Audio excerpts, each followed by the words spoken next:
Today, we're diving into something really important: understanding decision-making processes. Let's start by thinking about how we make choices every day. It could be something small, like what to eat for breakfast, or bigger decisions that impact our lives significantly. So first off, let's look at the basics of decision-making. We usually go through a few key steps. We identify the problem or opportunity we're facing. Then we gather information and consider all possible options. From there, we evaluate each option based on criteria like risk, benefits, and personal values. Finally, we make our choice and then reflect on how it went. But there's more to it than just these straightforward steps. Sometimes emotions play a big role too. For example, if you're choosing between two high-ticket items, your excitement for one might outweigh the practicality of another. So emotional intelligence is key here. Another factor could be the influence of others. Say you're deciding whether to take on a new project at work.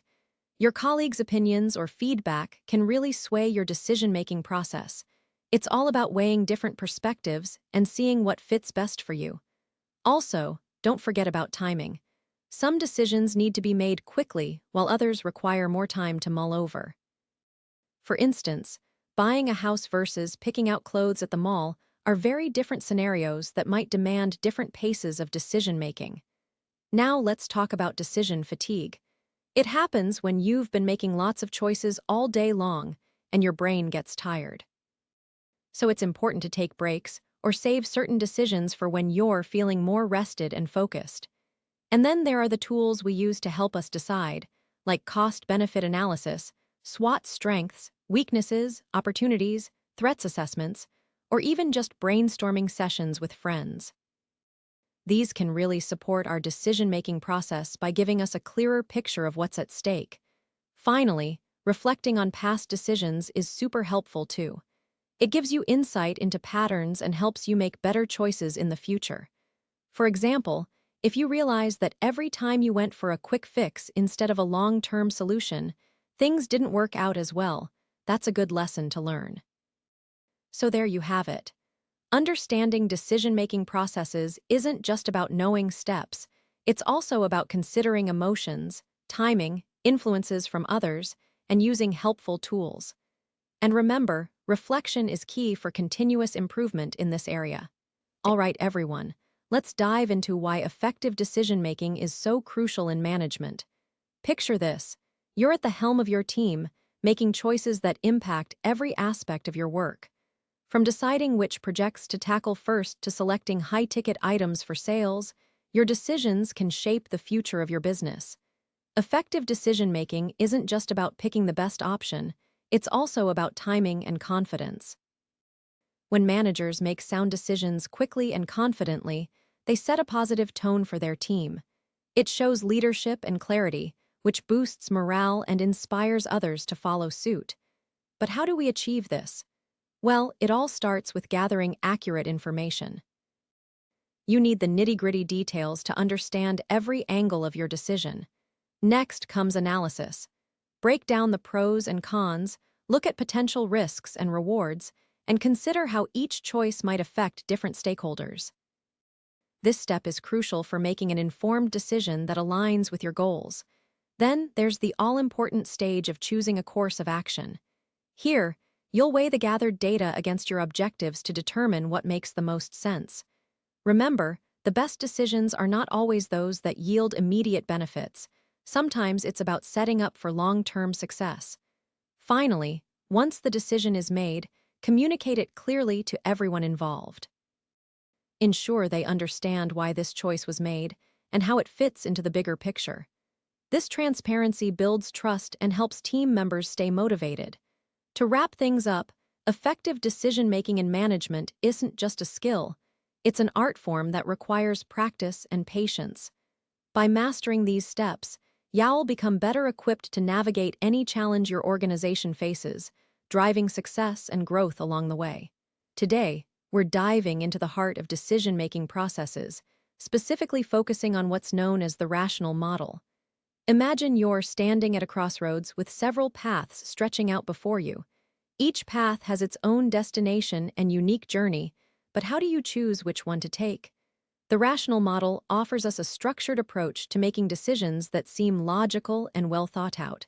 Let's break this down step by step. First up is identifying the problem or goal we're trying to solve. It's like pinpointing where your destination is on a map before setting out on a journey. Once you have a clear understanding of what needs to be accomplished, the next phase involves generating alternatives. Think of it as exploring different routes to reach that destination. Now comes the evaluation stage. This is where we assess each potential route based on criteria such as distance, time required, scenic views, and so forth. It's crucial to weigh these factors carefully to determine which alternative best meets our needs or objectives. The final step in this model involves making a decision based on your evaluations and then implementing the chosen solution. But wait, it doesn't end there. The rational model also includes feedback loops where you assess how well the implementation worked and whether any adjustments are necessary for future decisions. This model assumes that we have perfect information and can evaluate all alternatives accurately. However, in real-world situations, this isn't always possible due to limited time or resources. Nevertheless, it serves as a valuable framework guiding us through decision-making processes with clarity and structure. In conclusion, the rational model provides a systematic approach to making decisions by clearly defining problems, exploring alternatives, evaluating those options against criteria, making informed choices, and implementing solutions while incorporating feedback for continuous improvement. Today, we're diving into the world of decision-making models, specifically focusing on the rational model. Imagine you're planning your next big project at work or deciding which high-ticket item to purchase. These are perfect scenarios where the rational model could come in handy. Now, let's break it down step by step. First off, what is the rational model? Well, it's a decision-making approach that aims for optimal outcomes based on a series of logical steps. It starts with defining your goal clearly and identifying all possible alternatives to achieve that goal. Then comes the evaluation part, where you weigh each alternative against criteria that are important to you, such as cost-effectiveness or environmental impact. Let me give you an example. Say you're choosing which car to buy. Your goal might be to get reliable transportation while saving money. So you look at all your options, maybe a hybrid model, a used car, or leasing a vehicle. Then you evaluate each option based on factors like fuel efficiency, maintenance costs, and resale value. This model works great because it's systematic and thorough. It ensures that decisions are well thought out and backed by solid reasoning. But as with anything, there are some limitations to consider. For one thing, the rational model assumes we can predict all outcomes accurately, but in reality, things don't always go according to plan. There might be unexpected costs or changes in market conditions that weren't initially considered. Another limitation is time and resource constraints. Sometimes, you simply don't have enough time or money to thoroughly evaluate every single alternative available. It could become a lengthy process involving extensive research and consultation with experts, which isn't always practical for quick decision-making situations. Lastly, the rational model doesn't account for emotional factors that often play a significant role in decisions. For instance, you might choose one car over another because it just feels right, even if the numbers don't quite add up perfectly. So while the rational model provides an excellent framework for making informed choices, we need to recognize its boundaries and limitations. It's about striking a balance using this structured approach when appropriate, but also being aware of real-world constraints and human emotions that can influence final decisions. In conclusion, the rational model is a powerful tool in your decision-making arsenal, helping you evaluate options logically and choose wisely based on well-defined criteria. But remember to keep an eye on practicalities like time limits and unforeseen circumstances, as well as emotional factors that might sway your choices in unexpected ways. So today, we're going to dive into something really interesting: bounded rationality. It's a concept that helps us understand why people don't always make perfect decisions. Now, you might think we're pretty smart, we can weigh pros and cons, consider all kinds of options. But there's a catch. The reality is our brains have limits. We only have so much time, energy, and information to work with when making choices. So instead of aiming for perfection, which would take forever and require knowing everything about every option, we settle for good enough decisions based on the information we have at hand. Let's break it down further. Herbert A. Simon first coined this term in the 1950s. He said that since humans can't process all available information to make perfectly rational choices, they instead use bounded rationality, meaning their reasoning is limited by the constraints of time and cognitive capacity. Now think about your own decision-making processes. When buying groceries, for instance, you don't consider every single brand or type of product out there. You pick what you know works for you based on previous experiences and quick assessments of what's available in front of you at that moment. Another aspect to bounded rationality is satisficing, a term coined by Simon as well. It means choosing the first option that meets your minimum criteria rather than searching endlessly for the absolute best choice. This saves time and effort, but it might not always lead to the optimal decision. There's also something called the satisficing heuristic, where people narrow down their options based on specific criteria before settling for a satisfactory outcome instead of striving for an ideal solution. It's like when you're looking for shoes, you might only focus on your preferred style and color, then pick the most comfortable pair that fits within those constraints. So next time you make a decision, think about whether you're using bounded rationality or aiming for perfection.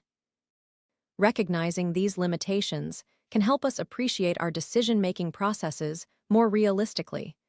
To wrap up, bounded rationality is an important concept in understanding human behavior and decision-making. It highlights how we use limited resources to make the best choices possible given our constraints. Today, we're going to dive into how bounded rationality impacts real-world management decisions. Bounded rationality is this idea that managers aren't perfect decision-makers because they have limited information, time, cognitive abilities, and resources. So let's think about some practical scenarios where these limitations come into play. Imagine a CEO deciding whether or not to invest in new technology for their company. They might not have all the data about how effective this technology will be. So instead of making an informed decision based on comprehensive research, they rely on what seems reasonable given the available information and past experiences. This leads them to choose something that's safe rather than necessarily optimal. Or think about a project manager trying to allocate resources across multiple tasks. They can't possibly know exactly how each task will progress or what unexpected challenges might arise, so they make decisions based on their best guesses and previous success stories. In doing this, they're not making perfectly rational choices, but are still able to move forward with the information at hand. Another example is when team leaders have to deal with high-ticket clients. They need to balance the client's needs against limited time and resources. The leader might choose a quick fix that satisfies the client temporarily, even though it may not be the most efficient long-term solution. This shows how bounded rationality can lead to suboptimal but pragmatic decisions. Let's also consider the nitty-gritty day-to-day operations of a business. Managers often face time pressure and need to make rapid judgments about scheduling, staffing, or inventory management. They might rely on rules of thumb or standard operating procedures that worked before rather than analyzing each situation from scratch. This streamlines decision-making, but can sometimes overlook new opportunities or emerging issues. Understanding bounded rationality is key for managers because it helps them acknowledge their limitations and work around them more effectively. By recognizing these constraints, managers can use heuristics, consult with colleagues, gather feedback, and continuously learn to improve their decision-making processes over time. So in conclusion, while bounded rationality means that managers aren't making perfectly rational decisions all the time, they're still able to navigate complex business environments and make practical choices. By embracing this concept, leaders can become more aware of how context influences their decisions and leverage it to guide their teams towards better outcomes. Today, we're diving into an essential aspect of leadership that often gets overlooked but can make all the difference: intuition. Think about it this way: have you ever had a gut feeling about something? A hunch that turned out to be true? That's your intuition at work. Now, let's explore how leaders can harness this powerful tool. Intuition is like an internal radar system that helps leaders navigate complex situations and make decisions quickly. It's not magic. It's a combination of experience, knowledge, and subconscious processing. For instance, when you're faced with a high-ticket decision, your intuition can guide you based on past experiences and current context. But here's the thing: intuition isn't just about making quick choices. It also helps leaders anticipate future trends and challenges. Imagine being in a meeting discussing potential growth strategies for your company. Your gut tells you that focusing on digital innovation is key to staying ahead of competitors. That intuitive insight can be invaluable when shaping strategic plans. Now, let's talk about how leaders can cultivate their intuition. First, it starts with paying attention to those subtle cues and feelings. Don't brush them off as just a hunch, treat them seriously.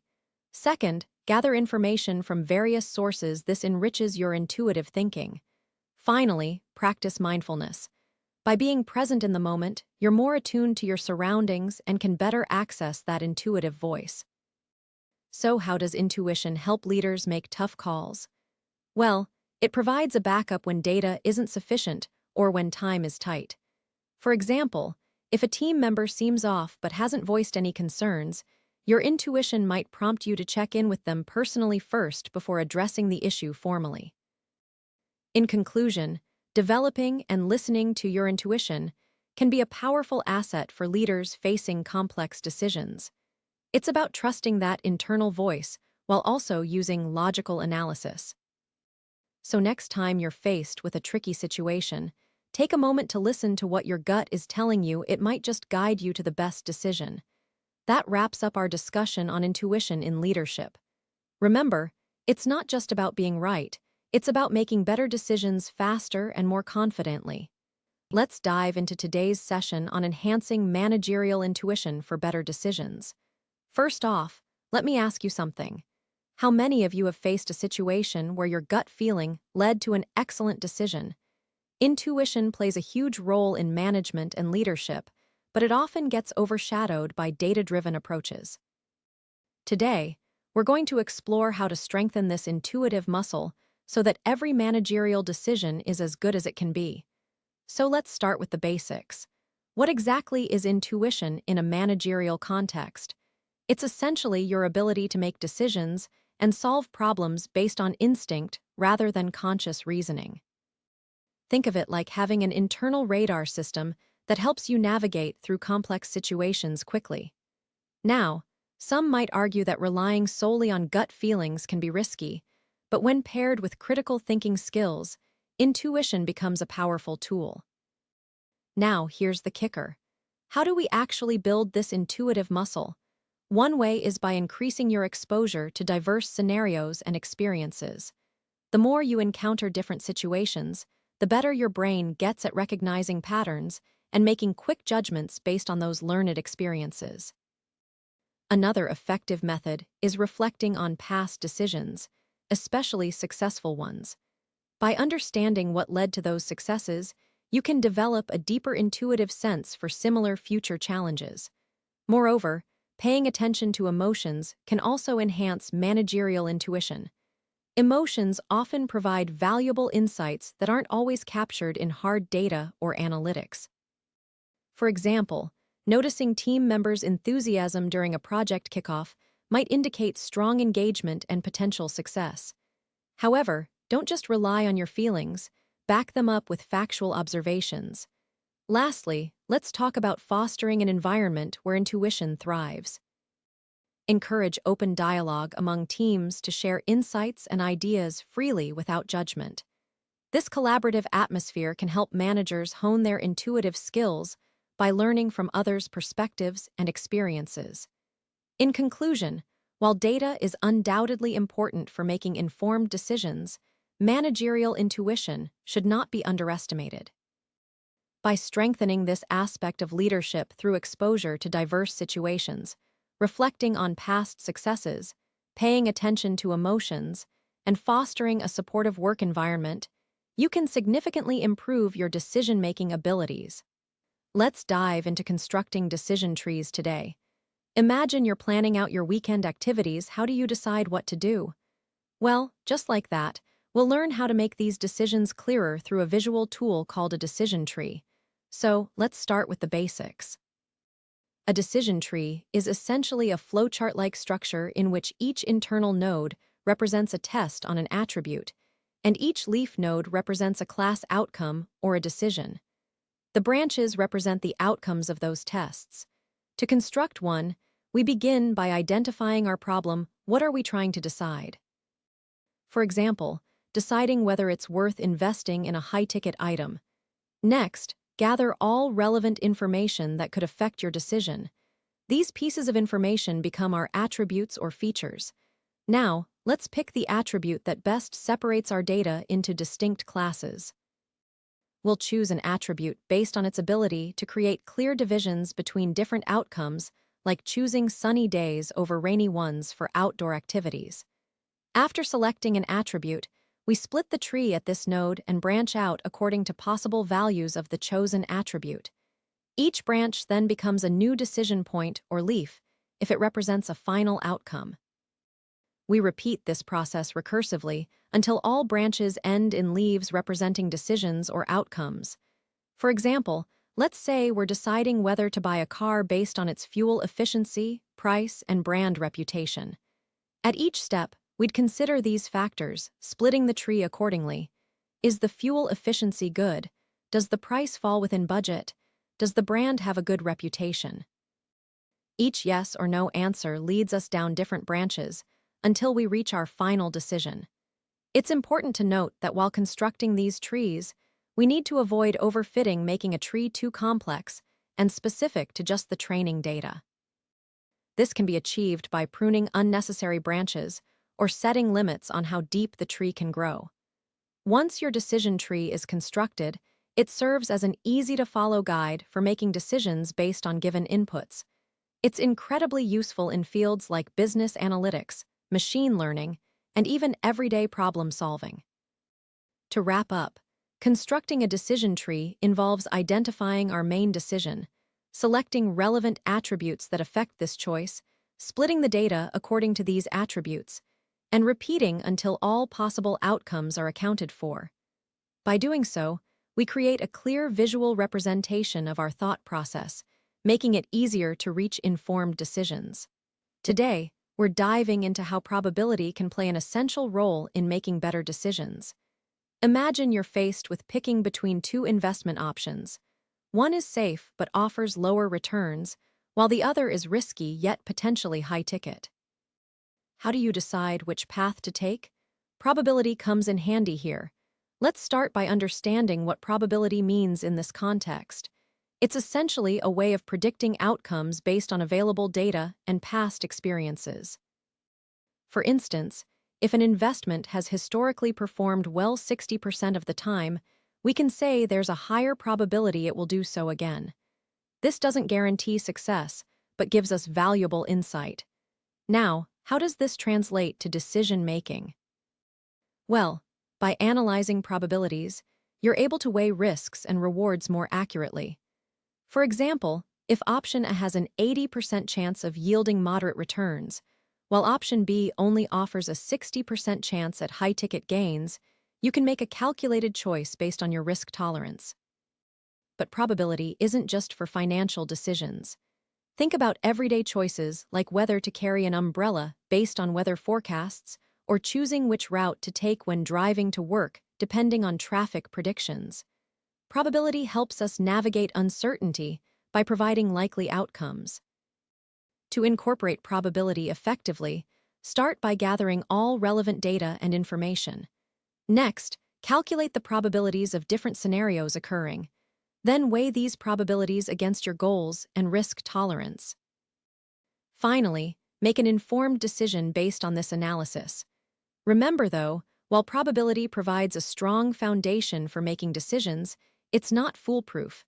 There are always unpredictable factors at play.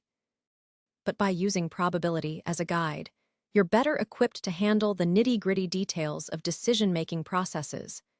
So whether it's investing your money or deciding which way to go on your morning commute, understanding and applying probability can help you make more informed choices with confidence. Today, we're diving into the world of collaborative decision-making. It's all about working together to reach a consensus, but what does it really mean for your team? Well, let's break it down. First off, one major benefit is that you get diverse perspectives. When everyone shares their thoughts and insights, you end up with richer ideas and solutions. This leads to better decisions overall because different viewpoints help identify potential issues early on. Another advantage is increased buy-in from all members involved. Since they're part of the decision-making process, team members feel more committed to the outcome and are likely to support it fully. This boosts morale and motivation throughout the project or task. However, there are challenges too. One big one is the time required for everyone to contribute their ideas. It takes longer than making a solo decision because you need to coordinate schedules and get input from all parties involved. Then, there's the risk of groupthink where team members might feel pressured to conform rather than voice dissenting opinions. This can lead to decisions that aren't as robust or innovative as they could be if everyone felt comfortable sharing their unique perspectives. Another challenge is managing conflicts or disagreements effectively. Differing viewpoints sometimes lead to heated debates, and it's crucial to have a process in place for resolving these issues constructively. So while collaborative decision-making offers significant benefits like diverse insights and stronger buy-in, it also presents challenges such as increased time investment, potential groupthink, and conflict management needs. To sum up, when your team collaborates on decisions, you're likely to end up with more well-rounded choices. But don't forget about the extra effort needed to manage the process effectively. Today, we're diving into the world of team-based decision-making, where everyone's voice matters and collaboration leads to success. So let's get started by understanding what makes an effective team decision. First off, clarity is key. Every member needs to know exactly what the goal is and how their contribution fits in. When everyone understands the big picture, it's easier for them to align with the group's vision. Next up, communication plays a huge role. Team members should feel comfortable sharing ideas and feedback openly without fear of judgment. Now, let's talk about diversity. A team that brings together different perspectives tends to make better decisions because they cover more ground. Each person's unique experiences can add value to the discussion. But it's not just about having diverse voices. It's also important for everyone to actively listen to each other and consider all viewpoints. Another critical element is building consensus. This doesn't mean everyone agrees on everything, but rather that there's a shared understanding of the decision made. Reaching this point requires patience and respect for differing opinions. It might take some time, but when you reach consensus, it fosters stronger buy-in from team members. To keep momentum going, establish regular meetings to review progress and discuss any changes needed. This way, everyone stays informed and feels involved in the decision-making process. Also, make sure to celebrate successes along the way. Recognizing achievements boosts morale and keeps spirits high. Lastly, don't forget about feedback loops. These help you track how well your decisions are working out and identify areas for improvement. By continuously refining your approach based on feedback, you can ensure that future team-based decisions continue to be effective. So there you have it: clear goals, open communication, diverse viewpoints, consensus building, regular check-ins, recognition of achievements, and continuous improvement through feedback loops form the backbone of successful team-based decision-making.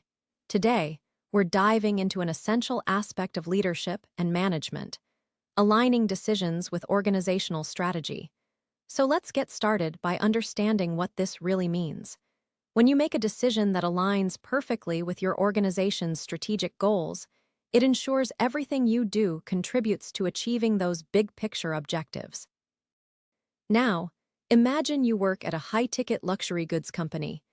Your boss asks you to decide on whether to launch an advertising campaign targeting millennials or middle-aged professionals. If the strategy is focused on expanding into new markets and reaching younger consumers, then choosing the millennial-focused campaign would be the clear choice. It directly supports that strategic goal. Let's talk about how to actually do this. First, it's crucial to know your organization's mission statement inside out. Understand what drives your company and where you want to go. Next, break down those big goals into smaller, actionable objectives. That way, every decision can be evaluated against these specific targets. Another key step is to involve stakeholders in the decision-making process. Get input from colleagues who have a good grasp of the strategic direction. This not only helps make better informed decisions, but also ensures alignment across teams and departments. Now, let's consider some potential pitfalls. Sometimes, short-term wins can distract from long-term goals. For example, cutting costs might save money now, but if it compromises product quality or innovation, that could hurt the company in the future. So always weigh immediate benefits against longer-term implications. Lastly, don't forget to regularly review and adjust your strategy as needed. The business landscape is ever-changing, so staying flexible and responsive will help you stay aligned with evolving goals. In summary, aligning decisions with organizational strategy means making choices that move the company closer to its big-picture objectives. By understanding mission statements, breaking down strategic goals into actionable steps, involving stakeholders, avoiding short-term distractions, and regularly reviewing your approach, you can ensure every decision steers your organization towards success. That wraps up our discussion on aligning decisions with organizational strategy. Thanks for joining me today, and I hope these tips help guide your future choices in a more strategic direction. Today, we're diving into the world of long-term, planning through strategic decision processes, which is crucial for any business aiming to thrive in the future. So let's start by understanding what strategic decision-making really means. It involves setting goals, analyzing options, and choosing actions that will lead us towards achieving those goals over an extended period. Now imagine you're planning a big project at your company, something that requires a lot of thought and foresight. You wouldn't just jump into action without laying out the steps first, right? That's exactly what we do in strategic decision-making. We map out our journey to success. It starts with defining where we are now, identifying our long-term vision, and then setting specific goals that align with it. Once we have those goals laid out, the next step is analyzing different options on how to achieve them. This involves looking at various factors like resources available, potential risks, and opportunities for growth. Think of it as weighing pros and cons, but in a much more detailed way. We're not just guessing here, we're gathering data, insights from experts, maybe even running simulations or case studies.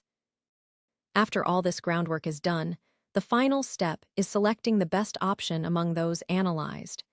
This decision might hinge on several key factors, such as alignment with company values, feasibility of implementation, and potential return on investment.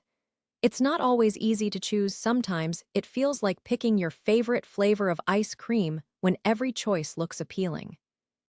But once we've made our selection, the real work begins. We need a solid plan outlining timelines, responsibilities, and metrics for success. This is where project management tools can be incredibly helpful in tracking progress and making adjustments as needed. Remember, flexibility is key here. Even the best-laid plans might require tweaks along the way. So there you have it. Strategic decision processes are all about looking ahead, planning carefully, analyzing options thoroughly, and then executing with purpose. It's not just about reaching a goal, but also about doing so in the most efficient and effective manner possible. Now go out there and apply these principles to your next big project. Think strategically, act decisively, and watch as your long-term vision transforms into reality. Today, we're diving into the nitty-gritty of identifying risks in decision contexts. Now, why is this important? Well, think about it. Every time you make a choice, there's always that chance something might go wrong.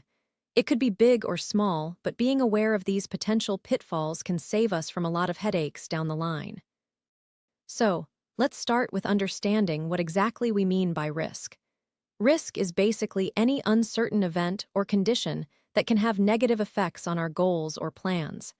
Now, in decision-making contexts, this could range from something as simple as choosing which route to take for your commute based on traffic conditions to something more complex like evaluating a high-ticket investment opportunity. To identify these risks effectively, we need to break them down into manageable parts. First things first, gather all the relevant information about the situation you're making the decision in. This could involve research, data collection, and even consulting with experts or stakeholders who have insight into the matter. Next up is identifying potential hazards. These are specific things that could go wrong. For example, if you're thinking of starting a new business venture, some risks might include market fluctuations, operational challenges, or regulatory changes. Once we've identified these, we can assess their likelihood and impact. Now, let's talk about how to prioritize them. Not all risks are equally important. Some might have a higher chance of occurring or could be more damaging if they do happen. By ranking them in terms of severity and probability, you can focus on addressing the most critical ones first. All right, so now we know what risks are and how to identify them. But wait, there's more. Once you've got your list, it's time to think about strategies for mitigating these risks. This could mean taking steps to reduce their likelihood or impact, transferring risk to another party like through insurance, or even deciding whether the risk is worth accepting given its potential rewards. Finally, don't forget the importance of monitoring and reviewing these risks over time. Things change, so your initial assessment might not always hold true in the long run. Regular check-ins will help you stay on top of any developing issues. To sum it all up, identifying risks in decision contexts is crucial for making informed choices that lead to better outcomes. By understanding what could go wrong and planning accordingly, we can make decisions with confidence, knowing we've considered potential pitfalls and are prepared to handle them if they do arise. Let's dive into this topic together. When we talk about decisional risks, think of it as navigating through a dense forest where every step could lead you in different directions. To help us avoid getting lost or running into trouble, we need some solid strategies to guide our decisions. So today, we're going to explore several key mitigation strategies that can reduce these risks and help make smarter choices. First up, let's talk about gathering accurate information. It's like having a map before you start your journey through the forest. The more data you have, especially high-quality data, the clearer your path becomes. This means researching thoroughly, consulting experts when necessary, and validating your sources to ensure that what you're basing your decisions on is reliable. Next, we'll look at risk assessment frameworks. These are like compasses that help orient us in our decision-making process. By identifying potential risks early on, you can assess their impact and likelihood, helping you prioritize which ones need immediate attention. It's all about balancing the big picture with specific details to make informed choices. Another important strategy is considering multiple perspectives. This involves stepping outside your own viewpoint to see how others might approach a situation or benefit from it differently. By engaging in brainstorming sessions or seeking feedback from diverse groups, you can uncover innovative solutions that might not have been obvious at first glance. Then there's the importance of contingency planning. Think of this as having backup routes when navigating through tricky terrain. It means thinking ahead about what could go wrong and preparing alternative plans to mitigate those risks if they do arise. This proactive approach helps keep things running smoothly, even when unexpected obstacles pop up. Lastly, Don't forget about monitoring and adjusting your strategies over time. Decision-making isn't a one-time event. It's an ongoing process that requires regular review and adaptation based on new information or changing circumstances. By staying flexible and willing to tweak your plans as needed, you can stay agile and responsive in the face of evolving risks. So there you have it, some key strategies for reducing decisional risks.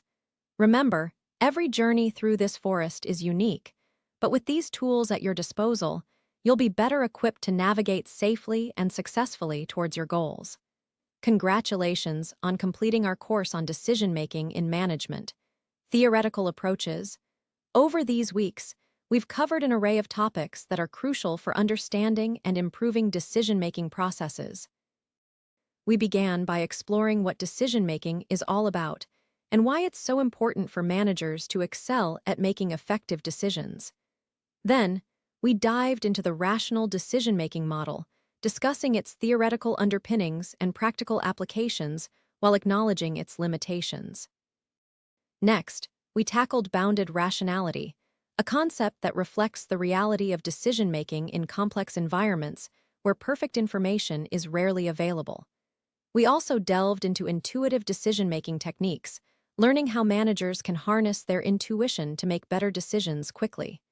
Moving on, we learned about constructing and using decision trees along with probability theory as powerful tools for managing uncertainty.